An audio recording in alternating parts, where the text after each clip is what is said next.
رسول کریم صلی اللہ علیہ وسلم نے اس کے لیے جن جانوروں کا ذکر کیا وہ جو آپ کے زمانے میں موجود تھے وہ تھے یہ بکرا بکری اور چھترا چھتری اور گائے اور بیل اور اونٹ اور اونٹنی.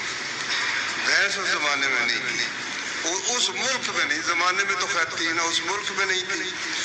تو اللہ نے فرمایا ہے کہ ہر امت کے لیے ہم نے قربانی رکھی ان پالتو جانوروں کو ذبح کرنے کے لیے. پالتو جانور تو یہ پالتو چوپایا ہے, بھینس بھی پالتو چوپایا ہے. اور عربی زبان کی جتنی ڈکشنریاں ہیں, جتنی لغت کی کتابیں ہیں, سب میں لکھا ہے کہ جاموس اس کو عربی میں کہتے ہیں بھینس کو.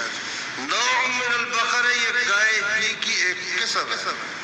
آپ بلتستان چلے جائیں, وہاں گائے آپ کو ایک ملے گا, ایک جانور اس کو زو کہتے ہیں, وہ گائے سے ملتا جلتا ہے, وہاں کی گائے وہ ہے. ایک یاک ہے وہاں پر گائے اس علاقے کی وہ ہے. اسی طرح عرب جب آئے ایران میں تو یہاں یہ بھینس تھی. بھینس کا نام ایرانیوں کی زبان میں ہے گاؤ میش.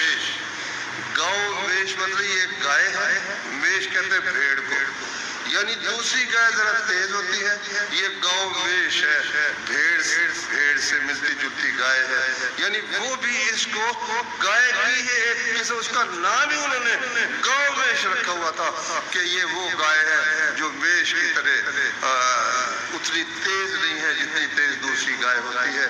عربوں نے اس گاؤ میش کو, گاف کا لفظ عربی میں نہیں ہے, انہوں نے اس کو جیب بنا دیا اور اس کا نام رکھ دیا جاموس. گاؤ میش, جاموس گاؤ میش سے بدلا ہوا. گاؤ میش کا معنی ہی گائے. اس لیے انشاءاللہ اس میں کوئی حرج نہیں ہے کہ ہم بھینس یا کٹا کرنا چاہے تو کریں.